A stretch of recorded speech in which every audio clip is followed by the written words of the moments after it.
Setiap manusia tidak lepas dari waktu. Waktu menandakan bahwa kita bergerak dan meninggalkan yang sudah berlalu.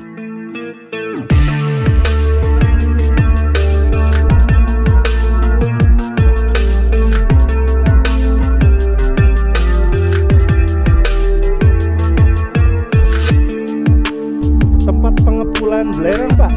Dulu, ya.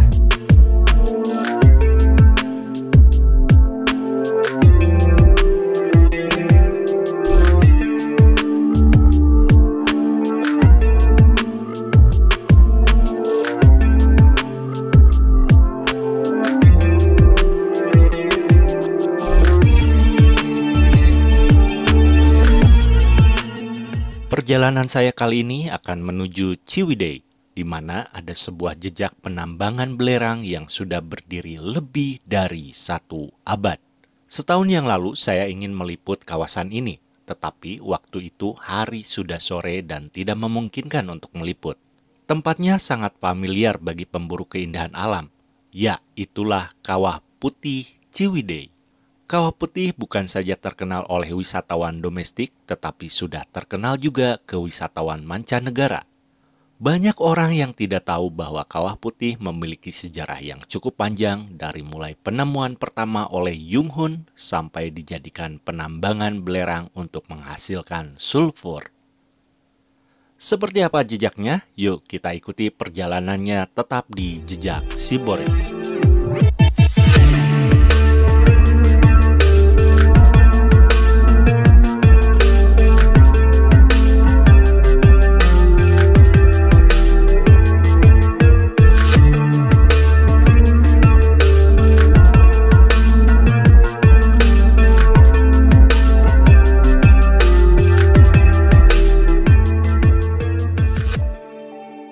Kawasan Ciwidey merupakan daerah yang pernah memasuki catatan Yung Hun dalam bukunya Topografi dan Perjalanan di Jawa. Eksplorasi Frans Wilhelm Yung Hun di kawasan ini dimulai pada tahun 1837 bersama Richthofen.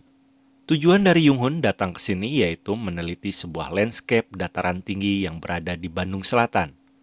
Laporan ini nanti akan menjadi pedoman kultur stelsel yang digagas oleh Van den Bosch untuk dijadikan lahan perkebunan. Dari sanalah asal-muasal Ciwidey berkembang menjadi penghasil komoditi idaman Hindia Belanda, salah satunya kina dan teh.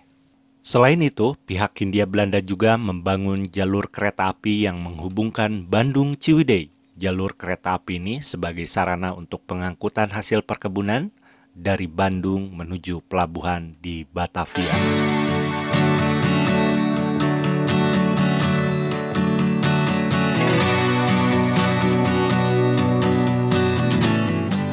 Sebelum saya memasuki kawasan Kawah Putih, tentunya prosedur harus tetap dilakukan, diantaranya perizinan dan maksud kedatangan.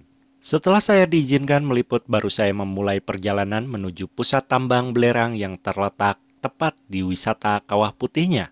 Oh iya, tidak semua pengunjung yang ke atas bisa menggunakan kendaraan roda 2. Saya diizinkan menggunakan kendaraan roda 2 dikarenakan setelah dari tambang belerang nanti dilanjut ke jejak pabriknya.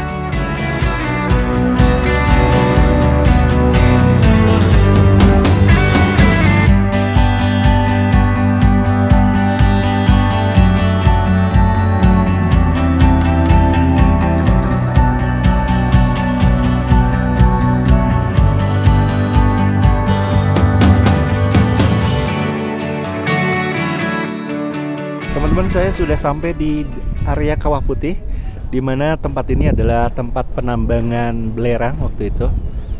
Dan seperti apa kondisi jejak-jejak industri belerang, terutama penambangan belerang di sini. Dan di sini juga merupakan pusat pengiriman belerang untuk pabrik-pabrik gula yang berada di Jawa. Ayo kita ikutin tetap di Jejak Siborek. Inilah yang menurut warga Cisondari dulu, kenapa burung tidak bisa lewat sini ya.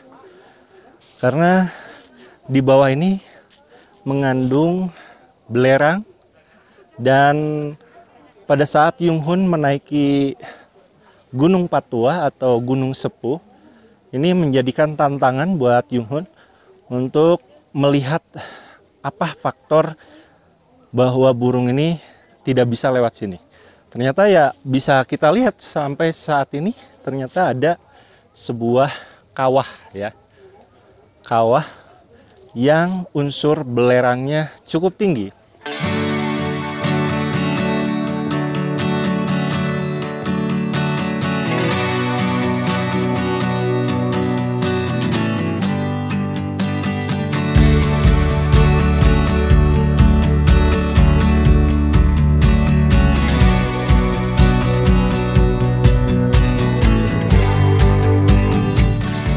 Setelah Frans Wilhelm Yung-hoon menemukan kawah putih, kemudian tahun 1908 tempat ini menjadi objek wisata orang-orang Eropa yang datang ke Bandung. Salah satu yang sering mempromosikan tempat ini yaitu Hotel Savoy Homan. Kemudian pada tahun 1919 dilakukan penelitian kandungan belerang yang dipimpin oleh Koen de Jong. Tujuan dari penelitian ini yaitu akan dilakukannya pengeboran belerang yang nantinya menghasilkan asam sulfat untuk kebutuhan industri. Baru tahun 1921 penambangan mulai dilakukan dengan membangun galian sumur dan penyaringan belerang yang nantinya dikirim ke pabrik belerang yang berada di Cibodas. Perusahaan industri belerang ini bernama Zwavel Ontginning Kawah Putih Patuha. Tambang belerang kala itu menimbulkan pro dan kontra di kalangan wisatawan, antara lain penutupan sementara akses wisata Kawah Putih. Tetapi positifnya akses menuju Kawah Putih menjadi lebih mudah setelah dibangunnya jalan akses pengangkutan belerang. Wow, ini teman-teman keren banget, sumpah keren banget ya. Selain mengandung sejarah, di sini juga bentang alamnya dan pesona alamnya cukup indah banget. Kita berbangga hati untuk warga Bandung dan Jawa Barat kita punya tempat seindah seperti ini karena tidak semua negara punya tempat wisata seperti ini.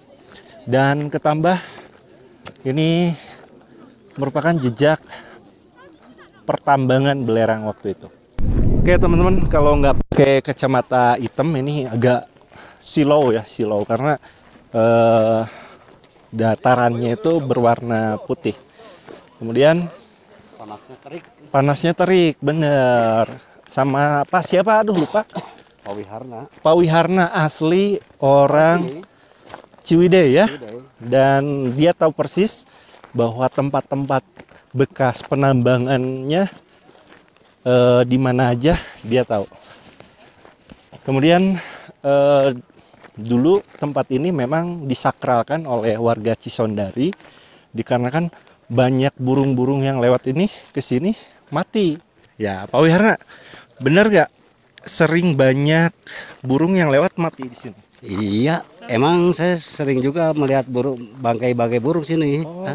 Kayak emang kalau kapal mah tetap saya belum melihat lewat tebing, lewat sini juga. Lewat Berarti kata zaman dulu juga itu benar, jangankan kapal, burung juga gak bisa lewat tebing, gitu.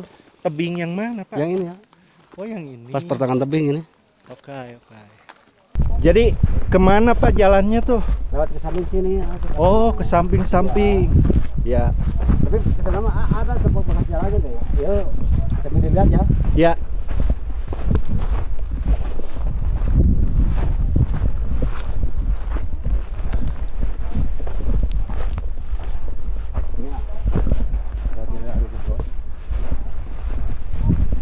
Memang Pak, katanya belerang sini tuh bagus Pak ya? Emang bagus buat kulit katanya. Buat kulit. Buat gatal-gatal ya, semacam kulit ya. Iya. Apalagi yang udah yang luka itu bisa cepat kering. Iya. Ya teman-teman, kalau dulu kan untuk campuran tebu menjadi gula pasir, kemudian untuk kina juga, dan untuk bahan obat-obatan ya, terutama untuk kulit plus untuk kosmetik. Jadi kelebihan orang Eropa itu sekecil apapun itu bisa menjadi potensi ya, potensi industri yang menghasilkan nilai ekonomis. Wow, ini lumayan curam teman-teman. Tuh lihat.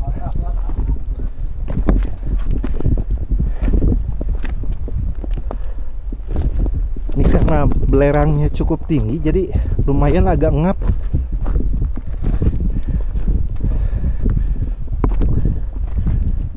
Mana Pak Wiharna? Yang ini kan. Oh, yang itu, iya bener ya. Tapi kemungkinan pasti ke sini ya. Kalau ke sini kan tidak mungkin kan? Ya nggak mungkin. Ya, betul. tapi ke sini lewat sana. Oh. Jauh sampai ke sana. Nah itu saya juga nggak tahu bekas bangunan apa ini. Oh ini. Kata-katanya masih ada tuh. Oh ini bekas tempat pengepulan belerang Pak. Oh, Dulu. dulunya. Ya. Oh. Nah ini bekas jalan mobil kan? Oh ini bekas. Iya betul. Wow. Nah ini teman-teman, ini bekas jejak apa ya, tempat atau akses jalan untuk pengepulan belerang waktu itu, dan bangunannya bisa terlihat di sana. Tuh ini ya, batu-batu khas, ciri khas dari Belanda ini seperti ini nih. Itu arang-arang. Gimana Pak? Tuh bekas banyak arang-arang. Oh banyak bekas arang. Ya. Oke. Bekas pembakaran apa sih saya juga nggak tahu. Oh pemisahan Pak, kayaknya Oh, pemisahan iya, pasti. antara unsur batu-batuan dengan belerang murni. Oh. Nah ini arang. Nah ini bangunan. Wow. Saya juga nggak tahu bangunan apa ini. Ya. Ya, ini yang saya temukan di Museum Belanda ya, bahwa memang inilah bekas bangunan atau tempat pengepulan sebelum dikirim ke pabrik belerang yang ada di bawah. Jadi inilah bekasnya, teman-teman. Dan di sini juga ada perapian ya. Dan perapian ini mungkin teman-teman yang tahu proses pemisahan belerang dengan kadar yang lainnya supaya menghasilkan belerang murni. Oh, ini bekas-bekasnya. Ciri khas dari batu Belanda, dari bangunan Belanda yaitu bata merah, kemudian dengan pasir yang dihasilkan dari kali yang dicuci dulu, kemudian dicampur dengan kapur, dan ini sudah 1 abad masih kuat. Dicampur dengan kapur, bukan sama Apu. Ya apu. Sama apu. Ya. Pasti kuat. Kuat ya. Ya. Padahal ini di daerah ya besi aja, di daerah belerang mah karatan ya. Ya. Apalagi yang kayak gini. Tapi anehnya teh masih kuat kayaknya. Atau contohnya ada syuting Lutung Kasarung kalau nggak salah. Iya. Satu malam si kabel seling kan lumayan kuat. Iya. Kerendam, pas keesokan harinya ditarik langsung putus Apanya? Kabel seling itu? Kabel selingnya. Pada saat syuting Lutung Kasarung. Lutung Kasarung kalau nggak salah. Iya. Emang syuting sini banyak macam-macam syuting sini. Cuman bangunan Belanda anehnya kuat ya. Iya. Kalau ke sana mah udah keburu, udah sebagian udah dibongkar sama masyarakat. Iya. Diambil batanya barangkali. Iya. Sudah terkubur sama belerang-belerang. Nah, sudah terkubur. Jadi di sana satu lagi ya. Berarti ada 2 bangunan di sini, Iya. satu, di sana satu ya. Iya. Dan menurut catatan bahwa belerang kawah putih ini bisa menghasilkan hampir 500.000 ton ya, hampir 1,5 juta ton, dan diprediksi bisa dari tahun 1921 penambangan itu dilakukan bisa berlangsung selama 30 tahun. Cuman pada saat itu 1942 Jepang keburu datang ke sini dan sempat berganti nama juga, bukan NV Sulfur jadi apalah nama Jepangnya. Yang masuk jejak-jejaknya masih ada tuh, saya dipertunjukkan oleh Pak Wiharna ya. Iya. Dan ini kayaknya ini bekas tarikan ya. Jadi si belerangnya disimpan di sini.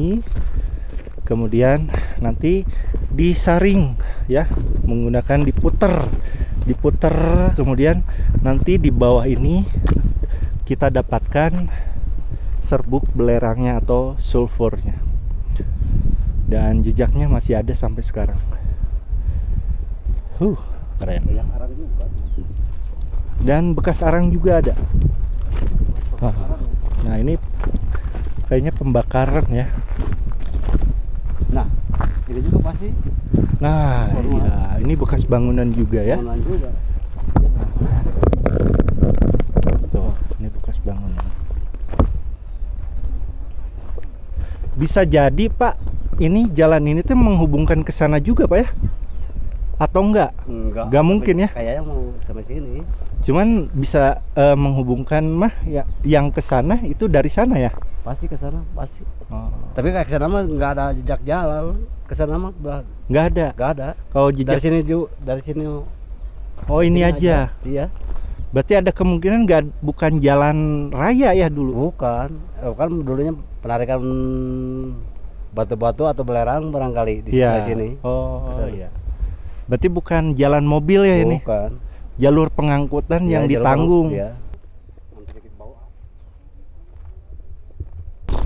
Lumayan ya. Iya. Belerangnya menyengat Kebakar banget. Oh, ini sempat kebakaran Pak? 2019. Oh, 2019. Tuh, panas. Oh, sampai atas juga. Tuh dari titik apinya dari sana. Ah. Dekat batu. Oh, ini Gak tahu dari apa, saya juga gak tahu. kayaknya rokok ya. Iya, Untung pasti. rokok ya. Saya juga perokok tapi buang kuburnya. Iya, jadi teman-teman yang datang ke sini yang merokok, tolong puntungnya jangan sampai dibuang di mana aja. Jadi ada kemungkinan ini tahun seberapa? 2019 terjadi kebakaran hebat di daerah ini. Udah terasa penyengat. Oh, nyengat banget. Gila. Ini harus ditutup ya. Ini sumber belerangnya ada di sini. Tidak berani ada orang lewat sana. Sampai sini. Oh, sampai sini aja. Nah, itu sumber panas buminya ya. Itu belerang. Ini diperkirakan 1,8 juta tahun yang lalu meletus. Iya pasti. Katanya 2000 kalau nggak salah 2000 abad ke-10 11. Iya. Tuh, pernah meletus juga pada saat ya abad ke berapa? Abad ke-11 ya. Batu belerang. Yang disebut batu belerang teh ini. Seperti semen anu ditaplakan kena. Iya. Bisa jadi ini bahan. Ya mau lamun itu hurung dah batu belerang. Oh. Mau dibakar Jadi kalau dibakar nyala. nyala. Ya batu belerang. Nah, ini gimana batu biasa. Ini yang jadi campuran bahan bangunan bisa jadi. Enggak. Enggak. Ini kan buat rendam kaki katanya. Oh, rendam sama kaki. orang-orang sini. Rendam kaki buat asam urat. Oh iya, baunya lumayan nyengat. Cuma kalau dibakar mah lebih bau. Katanya ini kalau dibakar nyala. Keren banget ini cuaca. Berapa hari Pak cuaca seperti ini? Bagus. Dari hari Jumat. Dari hari Jumat. Hari Jumat mendung dari hari Sabtu. Jasa foto udah berapa tahun Pak? Di sini saya udah 10 tahun, 2014 masuk kerja. 2014. Iya. Sempat kerja di perkebunan. Enggak. Oh, enggak. Belum ada kebun-kebun. Oh, enggak ya. Biasanya Ciwidey itu identik dengan pekerja perkebunan. Nyala kali. Tapi Wah, kalau iya. lama kelihatan si api nanti biru. Wah, Lebih menyengat ya? nyengat. Tuh. Oh iya bener. Nyala. Panas tuh.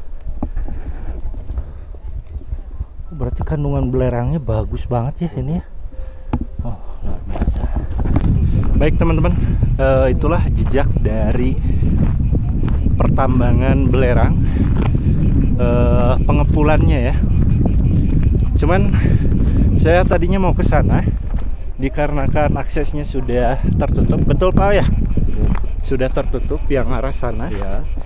Jadi yang bisa kita lihat yang tadi Pak ya. Iya. Itu, dan jejaknya masih ada sampai sekarang. Ini banyak tamu-tamu luar negeri Pak ya? Kebanyakan orang Malaysia. Kebanyakan orang Malaysia. Kalau tambangnya di mana Pak? Oh, tambangnya di itu udah kedua. Oh, yang itu ya. Itu yang tertutup itu ya? Iya. Ayo kita coba lihat. Itu adalah bekas penambangan. Nah, yang Bapak tahu kedalamannya berapa meter Pak? Kira-kira 1 kilo. Hah? 1 kilo? Iya. 1 kilometer? Iya, 1 kilo. Wah. Pak, kalau orang tua dulu berarti ada kemungkinan kuat-kuat ya? Ya pasti. Tuh. Pasti. Nah, ini sudah ditulis Gua Belanda. Tuh, ada yang ke bawah, ada yang ke atas itu. Gimana Pak? Tuh, lubangnya ada yang ke bawah, yang ke atas. Ada yang ke atas. Berarti yang ke atas pakai katrol ya? Iya, pasti. Terus Kalau yang ke bawah saya juga nggak tahu nih. Oke. Nah, kelihatan kan? Iya. Lubangnya ke bawah. Iya, ya. Coba. Nah, ini teman-teman kita lihat ya. Ini jejak tambang belerangnya.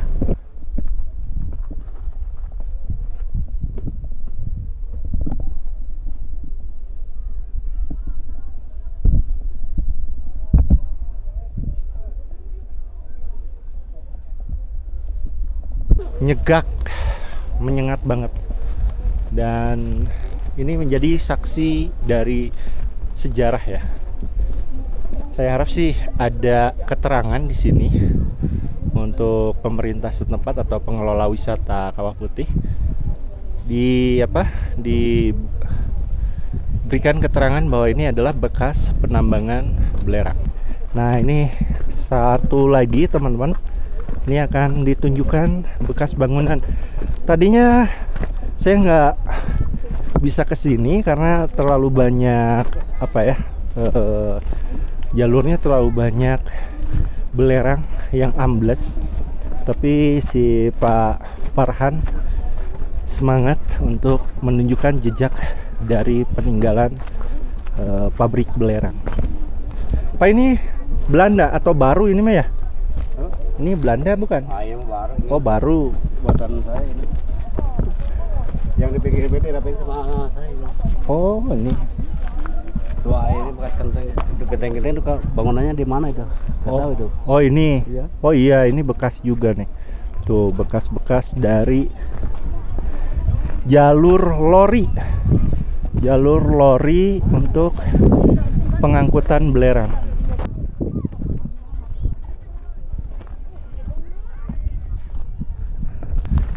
Jadi pabrik belerang ini berhenti pada saat Jepang meninggalkan Indonesia. Kemudian pada saat itu tidak ada, yang saya tahu tidak ada penerusnya. Akhirnya tahun 1987 ini menjadikan tempat ini objek wisata dan dikelola oleh perhutani.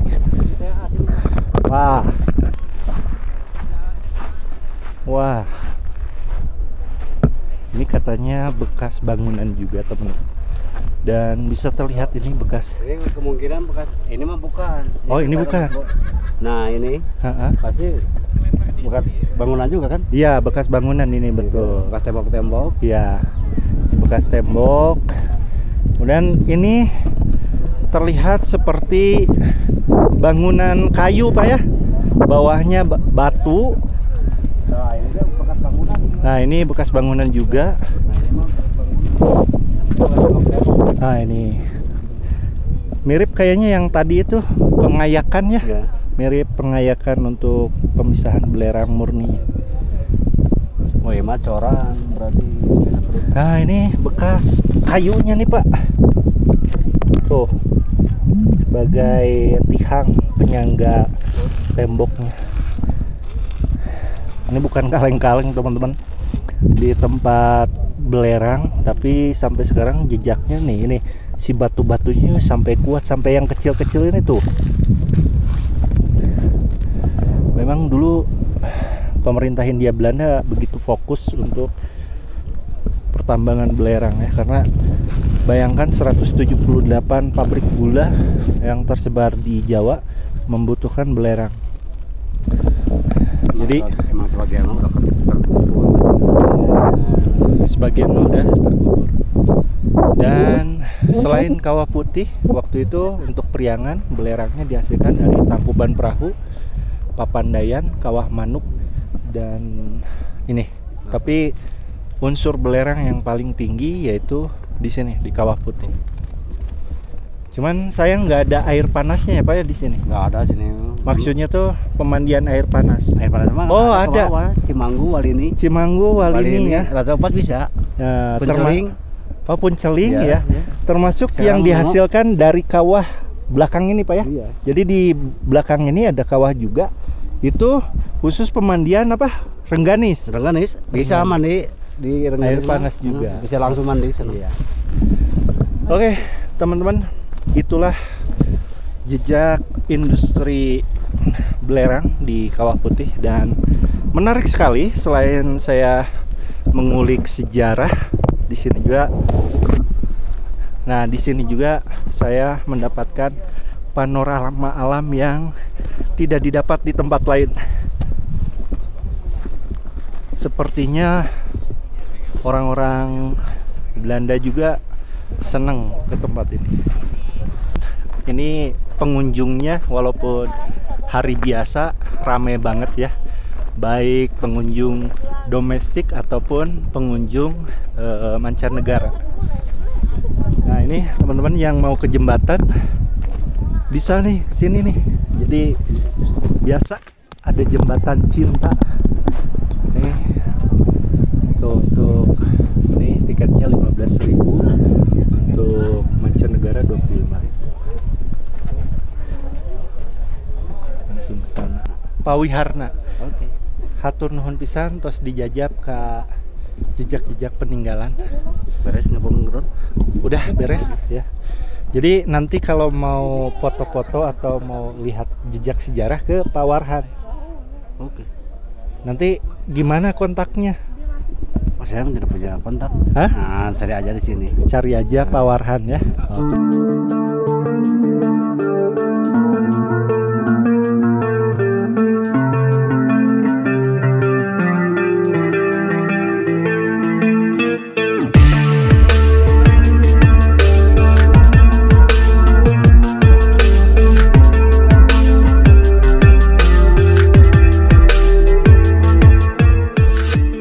Ternyata selain penambangan, saya juga menemukan sebuah jejak perumahan karyawan belerang. Lokasinya tepat di antara parkiran mobil dan pintu masuk Kawah Putih. Dulu tempat ini menjadi aktivitas para buruh tambang dan orang-orang Belanda berdiam diri di sini. Jejaknya masih terlihat jelas dengan tonjolan-tonjolan pondasi yang sudah usang tergerus zaman.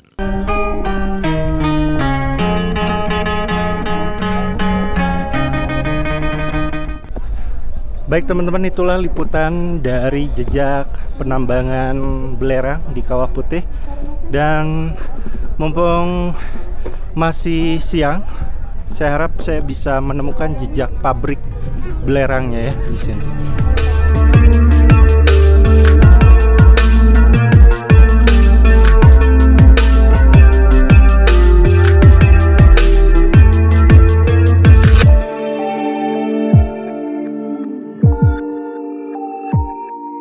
Untuk menemukan pabrik memang tidak semua orang tahu, dikarenakan pabrik ini berhenti beroperasi cukup lama sekali. Tetapi bukan jejak si Borik kalau tidak menemukan jejaknya. Bermodalkan foto lama dan bertanya pada warga asli yang sudah sepuh-sepuh, akhirnya saya temukan juga. Jejak pabriknya sudah tidak terlihat dikarenakan sudah menjadi ladang pertanian warga, ketambah kontur jalan yang tidak mudah diakses.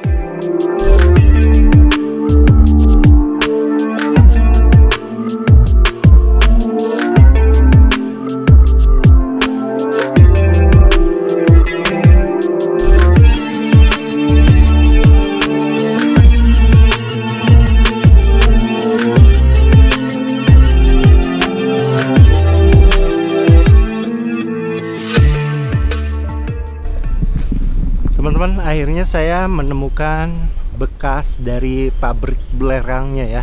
Ini di daerah Cibodas. Jadi inilah yang saya temukan sesuai dengan video zaman dulunya ya. Dan jejak-jejaknya masih ada, tunggul-tunggulnya masih ada, pondasi bekas pondasinya juga masih ada. Dan ini harus belusukan. Tilas pabrik belerangnya. Oh, mohon. Iya, bangunan-bangunannya. Bangunan anu kapukul mohon dia Oh. Iya. Baru terus nama tilas garasi sini ya teh. Iya, teh tilas garasi. Tilas pabrik nama itu paling di itu. Oh, pabrik nama di situ. Oh, paling di itu. Oh. Jadi teman-teman, ini sudah menjadi kawasan pertanian ya. Memang agak susah untuk menemukan bekas bangunannya karena sudah terhalang berbagai tanaman di sini. Oke. Nah, ini salah satu dari bekas pabriknya, teman-teman. Nah, ini nih. Nah, ini bagian dari pabrik. Ini sepertinya bak. Tapi kalau dilihat ini salah satu dari jejak kamar mandi ya, bekas kamar mandi. Masuk dulu. Wah, ini ada terong kori ya, enak dirujak nih. Nah, itu bekas pondasi-pondasi juga. Kemudian itu juga bekas pondasi ya. Jadi si pabrik ini tuh terbilang luas, teman-teman. Nah, ini jejak yang paling terlihat ya. Nah, ini jejaknya terlihat banget. Ini berbentuk melingkar. Kemudian ada pondasi juga yang memanjang. Ini berbentuk lingkaran, mungkin dulu belerang ini disimpan di sini. Jadi ada dua lingkaran. Sepertinya ini bekas penyimpanan belerang ya. Pengen mencari sisa belerang ya. Kata warga lokal sih katanya dekat tower, deket tower listrik. Nah, ini bagian dari penyimpanan belerang juga nih. Nah, ini teman-teman bekas belerangnya nih. Tuh, masih ada sisa-sisanya berwarna hijau ya. Mirip tadi di Kawah Putih. Teman-teman, lumayan capek. Dikirain pabriknya tuh kecil. Ternyata luas ya. Luas banget pabriknya. Saya tadi pikirnya ya cuman pabrik belerang yang ada di pikiran saya ya kecil. Tidak seluas yang dibayangkan. Ternyata sudah di sini ngap-ngapan. Luas banget sampai ke sana. Ya, ini demi sebuah jejak ya, jejak bahwa tanah kita memang tanah yang sangat-sangat subur. Oke teman-teman, itulah liputan dari Jejak Siborek mencari bekas industri penambangan belerang di Ciwidey. Ini saya ketemu sama kakek buyutnya yang pernah bekerja di belerang. Namanya Pak siapa? Pak Dodi. Pak Dodi. Ya. Dan Pak Dodi juga termasuk orang yang ngebuka Ini lahan lahan bekas walirang, pabrik. ya. Itu ada apa aja Pak dulu? Banyak sih bekas-bekas kayak pipa yang dari besi. Oh. Ada juga batu-batu yang ya bekas itu pondasian. Pondasian. Ada bekas rel. Oh, ada bekas Ya. lori ya, Ya, rel. bekas rel saya bawa. Bekas belerang ada. Ya emang itu belerang kan, ada kayak kolam gitu. Heeh. Belerang Terus Pak, di situ tuh ada aliran air sungai biasa ya yang jernih. ya. Terus ada aliran sungai yang tercampur belerang. Emang ada pipa belerang itu dulu? Bukan kan kalau dari sininya dari atasnya emang jernih. Cuman udah nyampe ke situ kan ada bak belerang. Jadi kecampur di situ. Kecampur. Ya. Oh, jadi bukan Belanda membangun pipa belerang, bukan. Tapi Kalau kemungkinan pipa belerang emang dibangun dari atasnya, dari gunung lah. Dari Kawah Putih. Ya, dari kawah. Cuman dulu kayaknya pakai pipa itu. Oh, kayak Ya, pakai pipa kayaknya. Kalau pakai solokan nggak mungkin kan? Iya. Pasti pakai pipa. Berarti di sini ada bekas PLT apa? Turbin ada, bekas generator. Iya, emang ada sih. Oh, Di bawah. berarti ada PLTA juga di sini. Pipa-pipa air. Emang ada. Oke, Pak Dodi, hatur nuhun pisan. Iya, Pak sama-sama. Dodi ya? Ya. Iya, Pak Dodi hatur nuhun. Jadi ini adalah saksi sejarah yang buyutnya tuh bekerja di sini. Iya, Oh, berarti asli orang dia. emang asli. Asli orang dia. Oke. Pemanfaatan sumber daya alam Indonesia zaman kolonial memang tidak diragukan lagi. Hampir seluruh sektor kekayaan alam Indonesia mereka manfaatkan untuk kemajuan ekonomi. Kemajuan ekonomi Hindia Belanda tercatat dari tahun 1915 sampai 1920 mampu meraup kekayaan sumber daya alam kita sebesar 2.225 juta gulden, setara dengan 19,3 triliun saat itu. Walaupun mereka memanfaatkan tanah kita, tetapi kita seharusnya belajar dari apa yang mereka tinggalkan. Salah satunya, banyak pribumi yang dipekerjakan tanpa harus melamar. Industri manufaktur yang menggeliat di bidang sumber daya, drainase untuk menjaga lingkungan, sampai komoditi idaman yang mendunia. Indonesia sudah 79 tahun merdeka. Tidak ada lagi kolonialisme di tanah kita. Selayaknya Indonesia mulai bangkit dari keterpurukan dengan melihat sejarah bangsa ini. Bangsa yang besar adalah bangsa yang menghargai sejarahnya.